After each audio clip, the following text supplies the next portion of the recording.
6th జనవరి యొక్క విశిష్టత మనం చూసుకుంటే ఈ రోజున వరల్డ్ వార్ ఆర్ఫన్స్ డేని మనం నిర్వహించుకుంటూ ఉన్నాం. సో ప్రపంచ యుద్ధ అనాథల దినోత్సవం నిర్వహించుకుంటూ ఉన్నాం.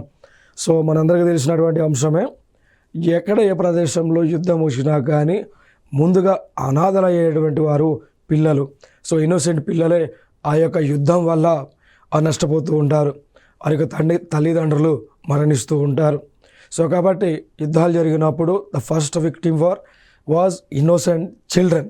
సో కాబట్టి వారికి సంబంధించి వారి యొక్క చేయూతను ఇవ్వటము, తల్లిదండ్రులు ఎవరైతే మరణించి ఉన్నారో వారి యొక్క పిల్లలకు విద్యాపరంగా, వైద్యపరంగా, ఉపాధి పరంగా వారికి చేయూతను ఇవ్వటము, వారి యొక్క బాగోగులు చూసేటువంటి ఉద్దేశంతోనే ఈ యొక్క 6th జనవరిని మనం వరల్డ్ వార్ ఆర్ఫన్స్ డేని నిర్వహించుకుంటూ ఉన్నాం.